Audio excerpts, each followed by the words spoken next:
kulanti wanaagsan dawadayaal kuna soo dhawaada barnaamijka wararkii ugu dambeeyay ee Soomaaliya qodobada aan maanta wararkan ku soo qaadi doonana waxa kamid ah madaxweynaha Soomaaliya Maxamed Cabdullaahi Farmaajo oo qorsheynaya in uu la soo baxo siyaasad cusub kadib guuldarooyinkii isdaba joogga ahaa ee soo gaaray saacadihii u dambeeyay villa Soomaaliya oo bilowday abaabul ciidan oo ka dhanaa doorashada gobolka Gedo ee lagu qabanayo degmada Ceelwaaq maxaa ka jira in ciidamada nabad sugidda ee Duufaan ay ku wajahan yihiin Ceelwaaq si ay u joojiyaan doorashada halkaas lagu qabanayo wararkan kalena waxaa kamid ah wararkii ugu dambeeyay xildhibaanada cusub ee baarlamaanka oo maanta yeelanaya kulankoodii ugu horeeyay iyagoona ku dhawaaqaya guddiga qabanqaabada doorashada guddoonka golaha shacabka xog laga helay ra'iisul wasaare Roble oo saameyn culus ku yeelanaya doorashada guddoonka golaha shacabka kadib kulan uu la qaatay guddoomiyaasha ku meel gaarka ah ee labada gole ee baarlamaanka dalka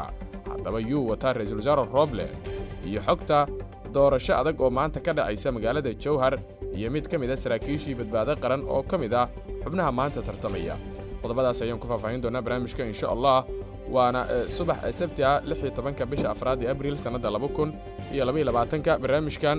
wararkii ugu dambeeyay ee Soomaaliya si shargareeya oo la sii wadaaga saaxiibadiina kale ee kugu jira baraha bulshada mahadsanideen aynu ku bilowno wararkeena madaxweynaha Soomaaliya oo saacadihii la soo dhaafay ee soo wajaheen amaba ay soo wajaheen guuldarrooyin isdaba joog ah ayaa hadda wada inuu la soo baxo siyaasad cusub wararka aynu ka helayno madaxtooyada Soomaaliya ayaa sheegaya in madaxweyne Farmaajo iyo tiimkiisa ay wadaan qorshe cusub oo ay markaa ku gali karaan doorashada kadib markii ra'iisul wasaare Roble uu dagaal adag la galay isla markaana dagaalkaas intii ugu muhiimsanayd uu markaa kaga guuleystay ra'iisul wasaare Roble ayaa markaasi guulaha uu ka gaaray madaxweyne Farmaajo iyo kooxdiisa waxa ugu horeysa doorashadii gobolka Gedo oo loo wareejiyay magaalada Ceelwaaq oo gacanta ugu jirta maamulka Axmed Madoobe sidoo kalena ay joogaan ciidamo Kenyaati ah iyo sidoo kale in Fahad Yaasiin laga reebo baarlamaanka Soomaaliya xitaa haddii arintiisa gadaal laga galayo la dhaafsiiyo doorashada guddoonka golaha shacabka ee baarlamaanka oo uu Fahad doonayo inuu markaasi u tartamo xilka guddoomiye ku-xigeenka koobaad ee golaha shacabka ee baarlamaanka federaalka ah ee Soomaaliya arintan ayaa waxa ay markaasi salka ku haysaa dagaalkii siyaasadeed ee kala hore ka dhaxeeyay Farmaajo iyo Roble balse madaxweyne Farmaajo waxa la leeyahay hadda waxa uu isku dayayaa in uu la soo baxo istiraatiijiyad cusub oo uu markaasi ku gali karo doorashada wararku waxay tilmaamayaan in madaxweyne Farmaajo uu hadda doonayo in lafihiisa uu badbaadsado isla markaana uu isku dayo sidii uu ku heli lahaa in uu markaa guul ka gaaro doorashada madaxweynaha Soomaaliya maadaama uu markii hore isku dayay in arrimo badan uu difaaco kuwaasna ay hadda sheekooyinkooda soo idlaadeen waxa kamid ah sheekooyinka soo idlaaday difaacitaanka Fahad iyo sidoo kale in magaalada Garbahare doorasho lagu qabto madaxweyne Farmaajo hadda iskuma dayi doono in uu sii galo dagaal siyaasadeed oo cusub waxa uu se xoog saaraya inuu markaasi toos u guda galo amaba uu diiradda saaro ololihiisa doorashada waxaana arintan ay markaasi ku soo aadaysa iyadoo la dhaariyay xildhibaanada cusub ee baarlamaanka federaalka ah ee Soomaaliya kuwaas oo la filayo in maalmaha soo socda ay guddoon doortaan wixii markaasi ka dambeeyana waa doorashada madaxweynaha iyadoo la filayo in doorashada kuraasta gobolka Gedana markaa la soo gabagabeeyo isla markaana sida ugu dhaqsiyaha badan markaa loo soo afjaro haddaba villa Soomaaliya ayaa wada qorshe ay ku fargelinayso doorashada ee loo wareejiyay magaalada Ceelwaaq waxaana la tilmaamay in markaa ciidamo nabad sugid ah oo markaasi la yiraahdo waliba kuwa Duufaan dawladda gobolkaasi ay geysay ay halkaasi ku wajahan yihiin si doorashadaas ay isoristaag ugu yaraan ugu sameeyaan ciidamada dawladda federaalka ah ee ku sugan gobolka Gedo ayaa qorsheynaya baa la leeyahay inay tagaan magaalada Ceelwaaq oo la filayo in ay ka dhacdo doorashada markaasi 16 kursi ee gobolka Gedo ee laga wareejiyay magaalada Garbahare sida markaasi ay xaqiijinayaan ilo ka tirsan villa Soomaaliya ciidamadan ayaa sida la sheegay isku dayaya inay joojiyaan doorashada halkaas ka dhacaysa ee uu wado maamulka Jubbaland kadib markii laga soo wareejiyay Garbahare balse ma cadda sida ay ugu guuleysan doonaan Ceelwaaq ayaa ku taala xuduudda Soomaaliya iyo Kenya waxaana la filayaa in amniga doorashada halkaas ay sugaan ciidamada Kenya ee ka tirsan AMISOM sida xoguhu ay markaasi tilmaamayaan gobolka Gedo ayaa waxa intiisa badan ee gacanta ku haya ciidamo taabacsan madaxweyne Farmaajo oo isugu jira xoogga dalka oo ah military iyo sidoo kale kuwa NISA gaar ahaan qaybta la yiraahdo Duufaan waana mid ka mid ah sababaha maamulka Jubbaland uu diiday in uu markaasi doorasho ku qabto Garbaharey. Doorashada gobolka Gedo ayaa muddo ahayd xudunta khilaafyadii keenay dib u dhac sanad ka badan in ay markaa doorashada Soomaaliya wajahdo, iyadoo ay isku hayeen madaxweyne Farmaajo iyo madaxweynaha Jubbaland oo hadda u muuqda in uu loolankaasi markaa ku guuleystay haddii aanu dhicin isbedel kale oo degdeg ah. dhinaca kale waxaa hadda soconaya qorshe lagu qabanayo doorashada Garbaharey sida uu sheegay gudoomiyaha gobolka Gedo Axmed Bulle Gareed oo ku adkaystay in meel aan Garbaharey ahayn aysan doorasho markaa ka dhici karin, waxaana soconaya iska horimaadyo ay sameynayaan dhinacyada si markaasi cid waliba ay u noqoto kuwa markaasi guuleysta. waxagaag haddaba wararkaas waxyaabaha ku soo kordha wararkana kale ayaan ku soo gudbin doonaa, iyadoo Axmed Madoobana uu markaasi dadejin doono sidii doorashadaas uu markaa ku qaban lahaa maadaama la iska daba imaan karo.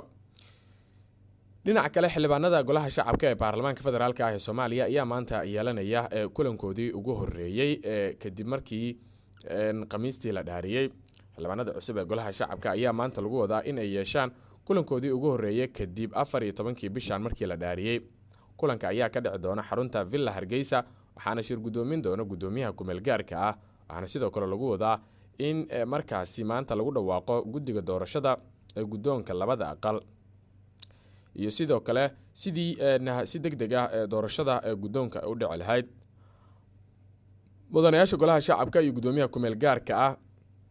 ayaa 14 bishan waxaa marka lagu wargeliyay inay soo xadiraan kulanka loo balansan yahay maanta oo markaasi sabti ah. sidoo kale xildhibaanada aqalka sare ayaa iyaguna yeelan doona maanta sida xoguhu ay sheegayaan kulankoodii ugu horeeyay. markaasi garabsi weyn ayaana laga dareemayaa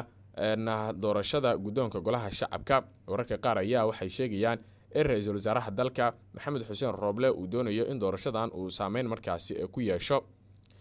waxaa loo daliishanayaa in uu markaasi ra'iisul wasaaruhu kulan gaar ah xafiiskiisa kula yeeshay gudoomiyaasha labada gole ee baarlamaanka federaalka ah ee Soomaaliya, dhaban cad iyo waliba sidoo kale in la yiraahdo gaagaab. ra'iisul wasaaruhu waxa uu markaasi kala hadlay sidii ay markaasi u howlgelin lahaayeen xildhibaanada iyo sidoo kale in si degdeg ah loo qabto doorashada gudoonka labada aqal si loo dhameystiro.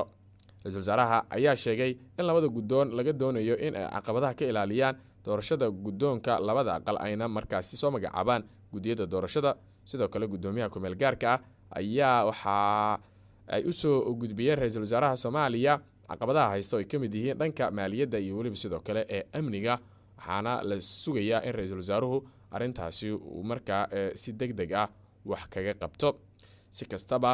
waxa ay noqon doontaa doorashada gudoonka golaha shacabka markaasi mid aad u xiiso badan oo markaa aad indhaha loogu wada hayo, iyadoo oo la leeyahay ra'iisul wasaaruhu waxa uu markaasi wataa shakhsi gaar ah, inkastoo weli aan shakhsigaasi si rasmi ah loo helin, balse waa iska caddahay ayaa la leeyahay in uu markaa ra'iisul wasaaruhu taageeri doono xubnaha markaa dhinaca mucaaradka ka imaan doona amaba shakhsiyaadka mucaaradka markaa ay keensan doonaan oo uu markaasi taageeri doono. waxaga gabagabada ayaanu isla soo gaarnay. ugu dambeyntii doorasho adag ayaa maanta waxa ay ka dhacaysaa magaalada Jowhar ee maamulka Hirshabelle, iyadoona doorashadu ay markaa noqon doonto mid aad u adag, waxaana ragga tartamaya maanta ku jira mid kamid ah saraakiishii badbaado qaran ee loo yiraahdo Cornel Xaadoole. guddiga doorashada Hirshabelle ayaa shahaadada murashaxnimo gudoonsiiyay ilaa 6 murashax oo u tartamaya kursiga tirsigiisu yahay Hob 106. doorashada ayaa dhici doonta maanta sida ay xaqiijiyeen guddiga. kursigan waxaa horey ugu fadhisay Miino Xasan Shibis, gabar lagu magacaabo waxa uu ahaa qoonda dumar, balse hadda waxaa ku tartamaya xubno u badan rag marka laga reebo hal qof oo dumar ah. guddiga doorashada Hirshabelle ayaa shahaadadii murashaxnimo gudoonsiiyay murashaxiinta kale ah Cusmaan Maxamed Maxamuud oo loo yaqaan Cornel Xaadoole, Shadoor Xaaji Maxamuud oo madaxtooyada hore uga tirsanaan jiray, Fawziya Sheekh Cali Maxamed, Bashiir Maxamed Yuusuf Cabdi Cabdulle iyo sidoo kale Yaxye Abuukar Aadan, waxayna dhammaantood u hanqaltaagayaan in kursigan ay markaa ku guuleystaan. qodobkaas ayaa ugu dambeeyay warkeena tan iyo warkan war la mid ah inta aynu mar kale dib ugu wada kulmi doono dhammaanteen isku duuban.